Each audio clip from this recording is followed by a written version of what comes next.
All right, welcome everybody. Hey, Bucks tonight, they're going to win? They're going to pull it off? Yeah, game 7? Oh man, let me tell you something. I can't wait. But before we get there, hey, welcome, and I want to begin with a question for you. How many of you just love traffic? I mean, you just love when you're driving, it just comes to a complete stop and you're an hour late because of traffic. How many of you like that? Yeah, me too. And most of us, we can relate to driving on the highway and then because of either road construction or a car accident, we were rerouted with a detour. And then we jumped off on that detour and things were going fine at first, but then eventually you came to a complete stop. Now here's the thing, I'm okay if you take the detour and you're moving at least 10 miles an hour. I mean, I'm good with that. But when it comes to a complete stop, that just drives me crazy. And I'm one of those guys that will move the car into the shoulder, because you got to look to see what's causing everything and all that stuff. And then as I'm doing that, if there's people in the car with me, I'm like talking to them about it, which they don't really care, but I'm going to talk to them anyways.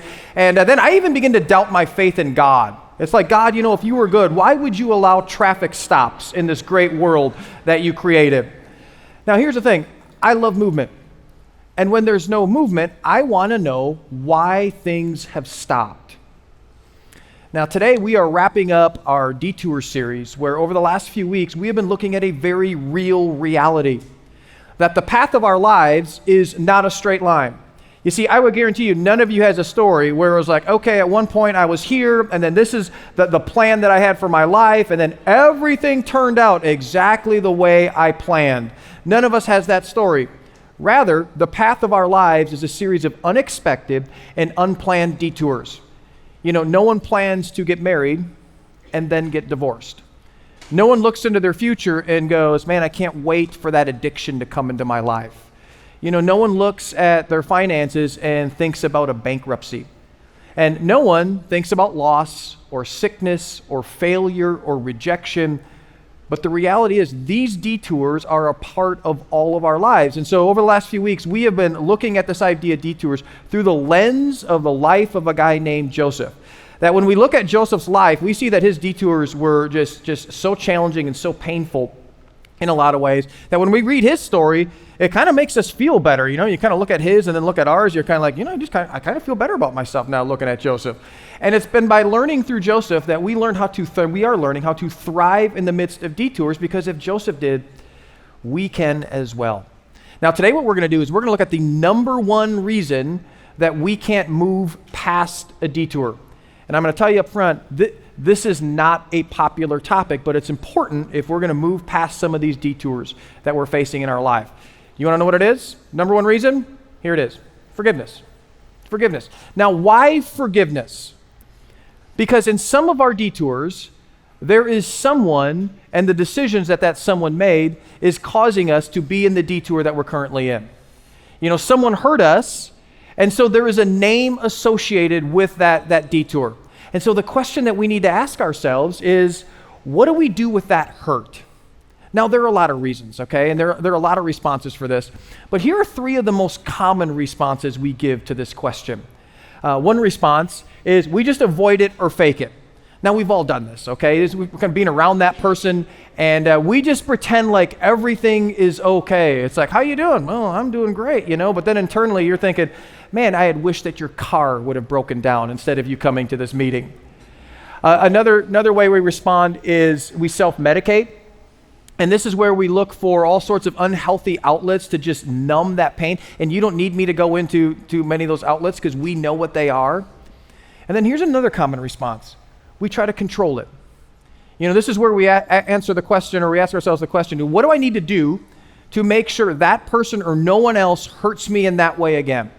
And so what we do is then we just kind of go overboard to try to control anyone and anything so that doesn't happen to us again.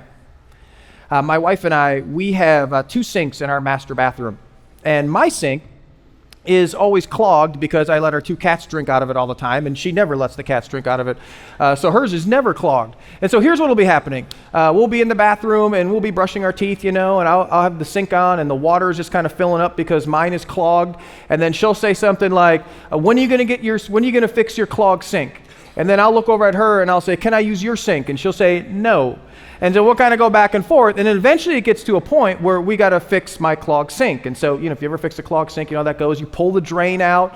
And then what we do, Donna actually, she found this tool that we were using to clean our teeth. Don't need to go into what that is, but we used to clean our teeth. And so what she does is she takes it and she kind of scrapes it in the drain, and just we don't use it anymore for our teeth, just so you know. And so she scrapes it in the drain, and it gets all this hair and black gook on it, which then we throw it away. And then we put the drain back in, and then what happens? It works again because we've unclogged the sink.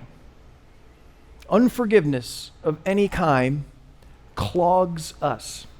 It clogs us emotionally, clogs us mentally, it clogs us spiritually, and research is even showing it clogs us physically as well. And forgiveness is the only tool that will unclog us from the hurt that we experience in our life, which then allows us to move forward with our life. Now today, we're actually going to look at Joseph's life, and that he experiences another unplanned and unexpected detour. In fact, this one is so unplanned and unexpected, I bet in a million years, he would have thought that this would happen in his life. He is going to come face to face with the very people that betrayed him, his brothers.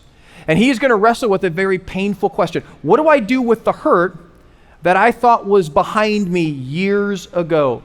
And if you remember Joseph's brothers hated him so much that they sold him into a human trafficking ring just to get rid of him, which then led to some other horrendous detours in his life. One of them being he was sold into slavery at Potiphar's house, which then led to him being wrongly accused of something, so he's thrown in jail. And understand, jail back then wasn't like jail today. I mean, jail's not glamorous anyway, okay? But jail back then, I mean, the conditions were horrendous. He was in shackles the whole time. Rats are running around all over the place. And he spent years in this. And this was all his brother's fault. Now, can you imagine how many times he just played this conversations in his mind of him just inflicting revenge on his brothers? And now he's going to get the chance. Here's how his story goes. It says, now Joseph was the governor of the land, the person who sold grain to all its people. And so last week we talked about just how kind of a twist of events that Joseph becomes number 2 to Pharaoh. And as a part of being number 2, he is given responsibility for complete food distribution for the entire nation, which is a big deal because at this point, the whole region is under a severe famine. And this is why actually his brothers come up to Egypt to see him because they're going to get food. And it says, so when Joseph's brothers arrived, they bowed down to him, which we're going to touch on that in just a little bit. They bowed down to him with their faces to the ground. As soon as Joseph saw his brothers, he recognized them. Now Joseph is 40. He hasn't seen his brothers in 23 years at this point. It says, but he pretended to be a stranger, and he spoke harshly to them. Where do you come from? He asked. And you can almost just feel just all this anger just starting to come out of him as he recognizes his brothers. And it's just all these years, it's just starting to come out in how he talks to them. And then it says, although Joseph recognizes his brothers, they did not recognize him. It's because at this point, he is completely Egyptian. I mean, he talks like an Egyptian, he dresses like an Egyptian, and he even walks like an Egyptian. Thank you very much, this section over here. I really, really appreciate that. If you're under 20, you're going, what in the world, Just YouTube that when you get home. And so he is completely Egyptian at this point. It says, then he remembered his dreams about them and said to them, you're spies. You have come to see where our land is unprotected. And so Joseph is flashing back to when he was 17 years old, and he had a series of dreams about his brothers bowing down to him. But in his dreams, there were 11 brothers bowing down to him. But in this case right here, there are only 10 of his brothers. Now, why is that? Because his youngest brother, Benjamin, has now become daddy's new favorite son, and daddy didn't want to risk losing another favorite, and so he held him back and just sent the other brothers. Now, it's from here that this sets off a string of events for Joseph. And Joseph, I don't know if he planned all this or not, but what he does is absolutely brilliant. Here's what Joseph does. He immediately has all his brothers thrown in prison. And I think the reason he did that is because he wanted them to feel what it's like to be wrongly put in prison. Plus, I think he wanted them to meet his buddy, the prison warden. And then 3 days later, he has them removed. And he goes, you guys are still spies. And they're like, no, we're not. We were sent here by our dad. And we even have another brother. And so Joseph goes, okay, I'll make a deal with you. You bring back that other brother, and then I can believe you. And so for collateral, I'm going to take one of you and leave him here. And so he pulls Simeon from them, one of the brothers, and he has Simeon thrown in jail. And so he goes, okay, guys, he gives them the grain, but unbeknownst to them before they leave with the grain, he has the money that they paid for their grain put in one of their bags, and then he sends them on their way. So the brothers are traveling back home, and they get to the midway point when they discover the money in the bag. And they start to just get this feeling of judgment. They're like, oh no, God is judging us for what we did with Joseph. That's why we have this money and we're in trouble. They're going to think we stole it and all that stuff. And then they get home and their father Jacob, he's like, you know, dudes, I'm not great with numbers, but there were 10 of you and now there are only 9 of you. So something must have happened here. And so they begin to tell their dad the story. It's like, okay, you know, we need to bring Benjamin, and because Benjamin then will release Simeon and all that stuff. And Jacob goes, not going to happen. I've lost one favorite son. I am not going to lose another one. And they're like, well, what about Simeon? Tough luck. That's kind of like, happy Father's Day. You know, what a great dad that is. But that's exactly what happens. And they just go on with their life while Simeon is left in jail. Well, eventually they run out of grain again. And their dad's like, go to Egypt, guys. And they're like, Dad, did you not listen to what we said? We have to bring Benjamin. And he's like, not going to happen. And so Judah, one of the brothers, steps forward. And he says, Dad, listen. If anything happens to Benjamin, here's my life in exchange for his life. And they're like, okay. So they go back to Egypt again. They stand before Joseph again, and they're bowing down before him, but this time Benjamin is with them. And then just listen to how Joseph responds to seeing his brother Benjamin. It says, and as he looked about and saw his brother Benjamin, his own mother's son, he asked, is this your younger brother, the one you told me about? And he said, and I love this, God be gracious to you, my son. Deeply moved at the sight of his brother, Joseph hurried out and looked for a place to weep. He went into his private room and he wept there. And so just all this pain and his memories just hit Joseph at this time. And he's just trying to process all this as he sees now all of his brothers with him. So he has to remove himself, and he has to remove himself for a while. He gathers himself, and then he comes back with his brothers. He says, okay, guys, I believe your story. You're free to go. But now he starts to really mess with them. And he does what he did before. He takes their money, and he puts it back into one of their bags. But then he takes it a step further. You see, Joseph, because of his position, he had this silver cup. And this silver cup was just a sign of prestige and power in Egypt. And he has this silver cup secretly hidden in Benjamin's bag. And then he sends them on their way. Well, he lets his brothers get a few miles away. And then Joseph sends his posse to go and get his brothers. And his posse surrounds his brothers. And they're like, you are all under arrest for stealing the silver cup of the prime minister of Egypt. And they're like, not us, dude. What? No. Listen, we're innocent. In fact, if any one of us has stolen that cup, you can put that person to death. So they go back to Egypt. And they open up the bags in front of Joseph. And sure enough, there it is in Benjamin's bag. And now they know they're finished. And so they just fall down before Joseph again. And they're like, have mercy on us, have mercy on us. And Joseph's like, hey, dudes, listen. Not all of you is in trouble. Only one of you is in trouble. That's Benjamin. And then Judah, he steps forward and he goes, listen, I made a commitment to my father, my life for his life. So take my life. And then this is where it all comes to a head for Joseph. It says, then Joseph could no longer control himself before all his attendants. And he cried out, have everyone leave my presence. So there was no one with Joseph when he made himself known to his brothers. And can you just imagine the shock for them? I mean, it's been 23 years. They thought he was dead. They didn't know where he was. And all of a sudden, just the shock for them at realizing he's still alive. And then Joseph, wept so loudly that the Egyptians heard him.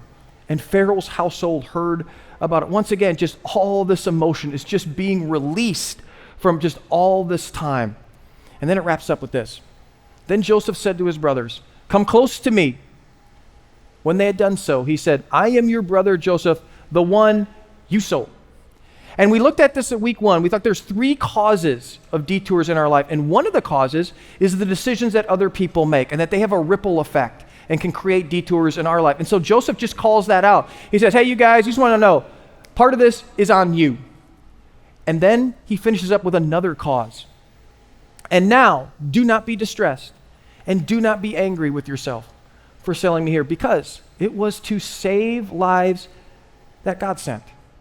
That God sent me ahead of you. And so he points to this other cause, that sometimes the causes of detour in our life is just God's divine hand trying to move us to a place that we wouldn't go otherwise. And so Joseph says, hey, you had a part in this, but you need to realize, guys, there's a larger picture and purpose at work right here. And so we see that after 23 years, Joseph completely forgives his brothers for what they did to him, that changed the very trajectory of his life. He forgives them for the unforgivable. Forgiveness. There are so many misconceptions about what forgiveness is. And so for the time I have left, I want to talk about some of the most common misconceptions we have about forgiveness. And the way that I want to do that is I want to do that in just with a series of common questions that we have about forgiveness. So here's the first question. What is it?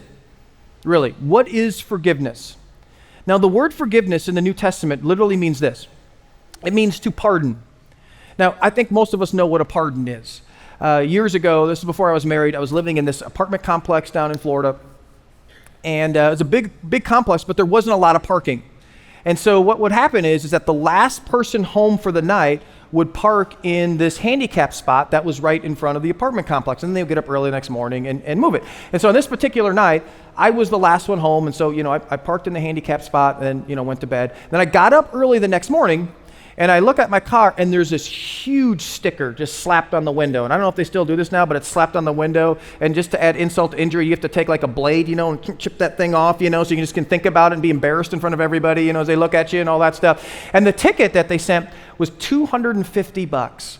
Now, I don't know if it's like this here or not, okay, because I haven't had one here, thankfully. But in Florida, if you go to court and then the officer who wrote the ticket is not there, you just get off. And so I'm thinking, I'm going to go to court because I'm an innocent, guilty person. I mean, we all think, I'm an innocent, guilty person. So I go to court and I'm standing before the judge and they're like, okay, how do you plead? And I'm like, I don't even know, okay? I'm pleading whatever you want me to plead. And that's really what I said. And the judge kind of looked at me strangely. And then the judge looks at it and goes, well, obviously you're guilty because here's the ticket. And this is exactly where you live. But the officer is not here, so as a result, you're free. You do not have to pay the fine, you're pardoned. And that's what a pardon is. This is when a judge says, someone who's guilty stands before a judge, and the judge says, you are 100% guilty of everything you are accused of, but you don't have to pay any of it back. You are pardoned, you're forgiven. And forgiveness isn't a feeling. Forgiveness is a decision. And that's actually a good thing, because I've never felt like forgiving someone, because it's complicated, it's hard at times, but it's essential if we are going to move forward. So to forgive, it means we're able to say, here's what that other person is guilty of, but they don't have to pay me back what they owe me. They are pardoned, they are forgiven. Now, when you hear some of that, I think most of us have pushback when it comes to this whole idea. And our pushback is really all the same. For some of us, the pushback is, well, forgiveness seems unfair. I mean, they hurt me, they wronged me, and now it's on me to initiate this process where I'm going to forgive them whether they apologize or not. And then the other pushback we have is that forgiveness, it feels like I'm condoning what they did. It feels like I'm going, okay, it's not a big deal, which then opens me up for them to take advantage or for them to do it again. But here's the thing about forgiveness that we often miss. Forgiveness has nothing to do with the other person, and forgiveness has nothing to do with fairness, because you're right, at face value, it isn't fair. But forgiveness is really the best thing you can do, not for the other person. Forgiveness is the best thing that you can do for you, because forgiveness is all about freedom, but it's not about freedom for the other person. It's about freedom for us. I love what author Anne Lamott says about not forgiving. And maybe you've heard this quote before. I just love this quote. She writes this: not forgiving is like drinking rat poison and then waiting for the rat to die. You know, this is why when we forgive, we think we're setting the other person free. But the reality is, we're setting ourselves free. Second question. Why should I forgive? Because I don't want to. Why should I forgive? You know, the interesting thing about forgiveness is that when the writers of the New Testament talked about forgiveness, they didn't talk about it in the terms that we think about it. I mean, we think about it in terms of, okay, I've been wronged, and then it's on me to release that person. It's on me to do that whole thing. But when they talked about forgiveness, they talked about it from a much larger perspective. It's why if you're a Jesus follower, not forgiving is not understanding really who you are and who it is you follow. I love what the Apostle Paul wrote about this. He said it this way. He said, be kind and compassionate to one another, forgiving each other. And this is where we get our pardon idea, literally pardoning each other, just as, or in the same way, in Christ, God pardoned you. And so Paul makes it clear, it's very simple and profound, what the why is on forgiveness. And it's we forgive because we've been forgiven. Or to use the pardon language, we pardon as we've been pardoned. You know, we think about this whole idea of forgiveness. And as I said earlier, our tendency is to shine the light on the other person and the things that they've done to us. And it's easy to do that. And for some of you, I mean, some of the things that people have done to you, if you got up on stage here and you shared your story, I mean, we would be angry with you. In fact, for some of you, I mean, you've had some horrible things that have been done to you. And listen, I'm not minimizing that in any of this. But when it comes to forgiveness, forgiveness isn't about shining the light on the other person. Forgiveness is about shining the light on us and the things that we have done. You see, if you're a Jesus follower, every single one of our stories is the same. It's the same thing. The details are different, but the story's the same, and here's our story. We've wronged God, we've hurt God, but God through Christ has pardoned us. So why do we forgive? Because we've been forgiven, and we didn't deserve it. So we do for others what God has done for us. Final question. How do you do it? How do you do it? And I think this is where many of us, we get confused about forgiveness because we really don't know how to forgive someone and what that looks like in our lives. And so I want to give you just a simple 2-step process that'll help you forgive someone. Here's the first thing you need to do is you need to make a list of what they owe you. Now, this is such a powerful thing if you've never done this before.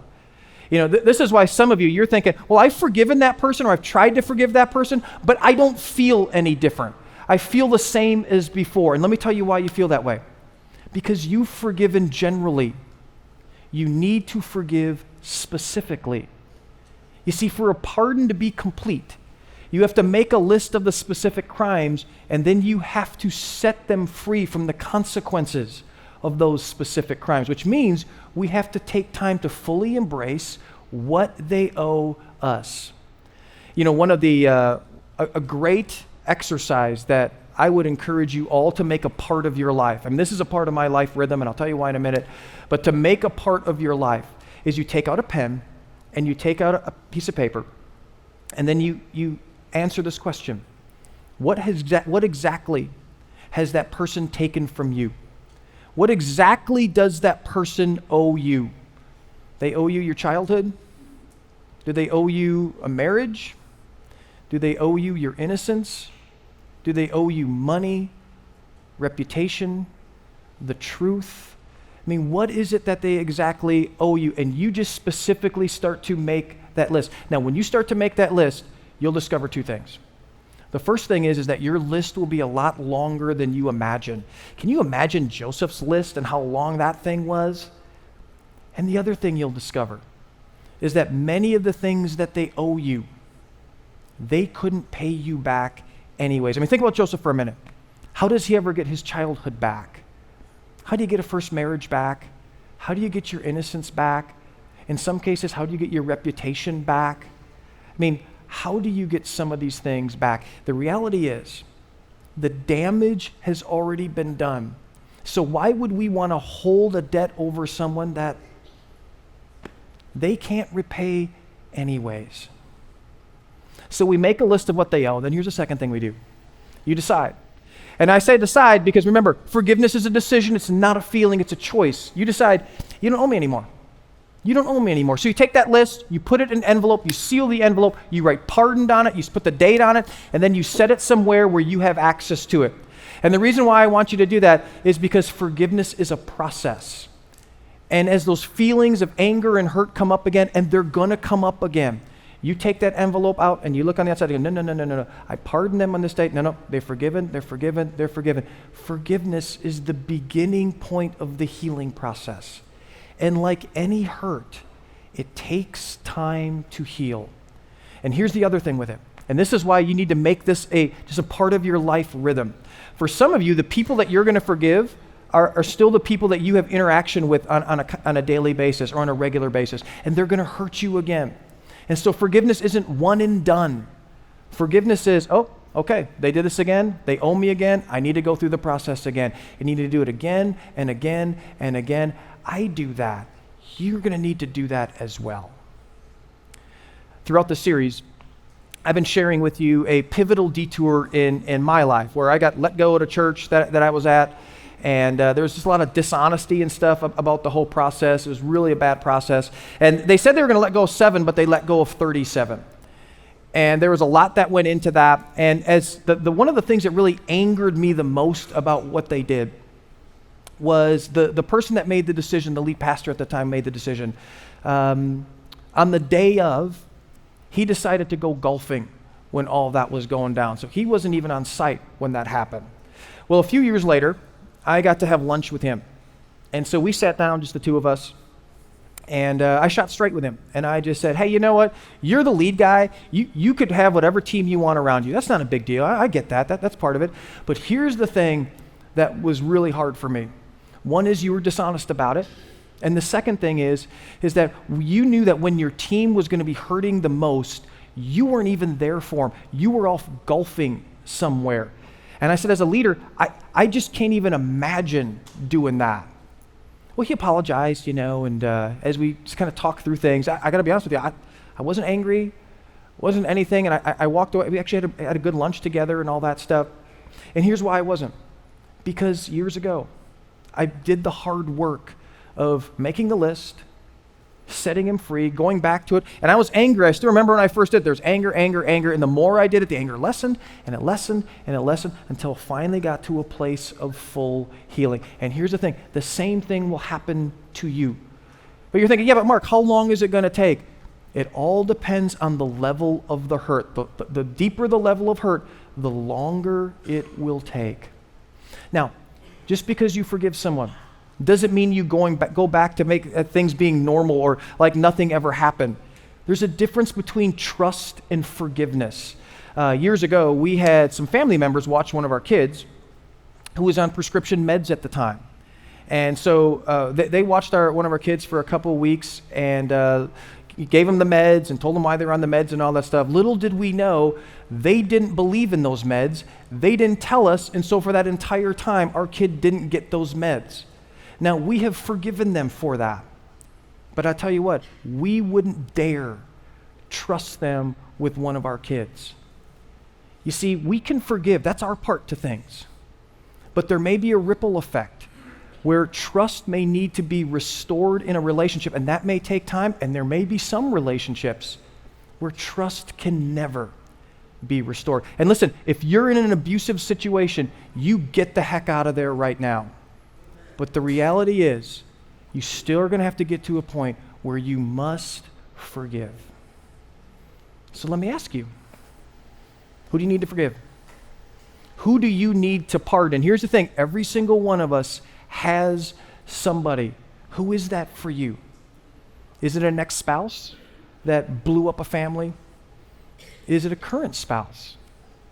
Is it a family member that when you were young, you thought that you could trust that person and you should have been able to trust that person, but as a result, They violated you and took your innocence in some way. Is it a sibling? Is it a coworker? Is it a friend? Is it a parent? Who is that for you?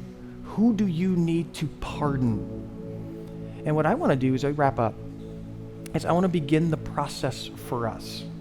Begin that process. And the way that we're going to do that is we're going to begin by taking communion together. And so on my right, on your left, there's some elements. I want you to go ahead and pass those down. And if you don't feel comfortable taking communion, it's okay. Now, here's why we're starting with communion. We're starting with communion because we want to start with a proper reference point and be reminded that forgiveness isn't about the other person. It's about us and what God has done for us. And communion reminds us of that in such a powerful way. And here's the other thing that's really fascinating. God's story is so connected. It can be like, well, what does the story of Joseph have to do with Jesus? Well, here's how it has to do with it. Remember when I said that Judah stepped forward and he said, hey, my life in exchange for his life. Well, out of the 12 sons that Jacob had, Jesus was going to come out of the lineage of one of those 12 sons. And guess which one he came out of? Judah. And Jesus steps forward and he says, my life for our life. And so the night before that Jesus was to give his life, he stood before his disciples, he held up a loaf of bread, and he said, this is my body, which is broken for you. And he broke the piece of bread, and they each took a piece of the bread. So on the top of your elements is a cracker. I want you to go ahead and take that whenever you're ready.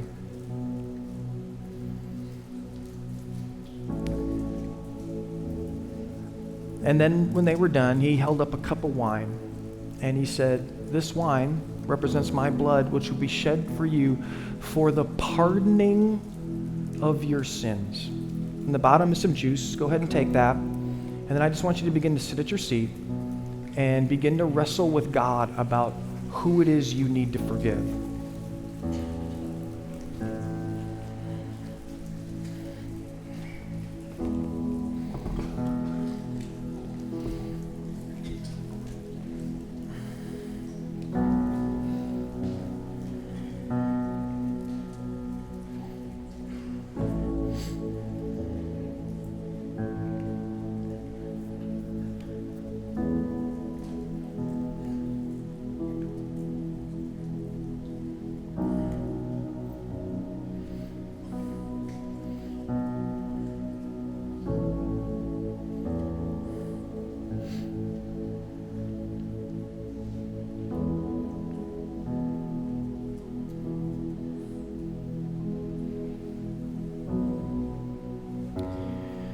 All right, I'm going to pray for us as we just, once again, just continue to begin this process together. So, Father,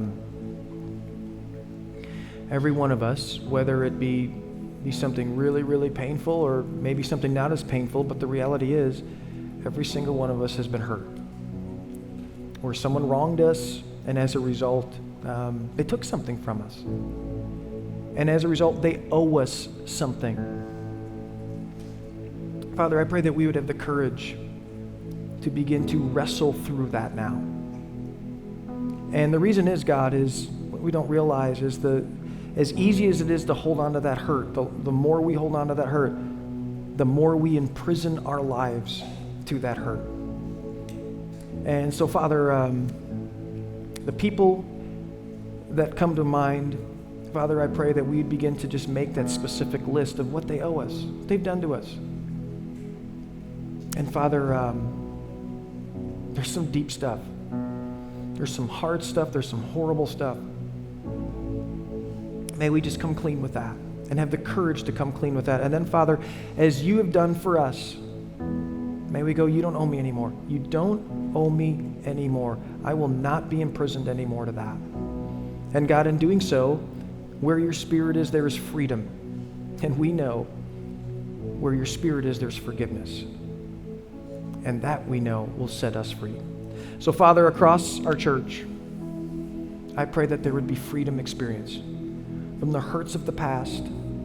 And God, that we would have the courage to do it in the future when we're hurt again. Because we can't live in full freedom without that. So, Father, thank you that when Jesus, right before he breathed his last, he said, it's finished. Literally, it's paid, it's pardoned, it's done. May we, God, follow the example of our Savior and our King who did that for us. Thank you, God, and we pray this in your name. Amen.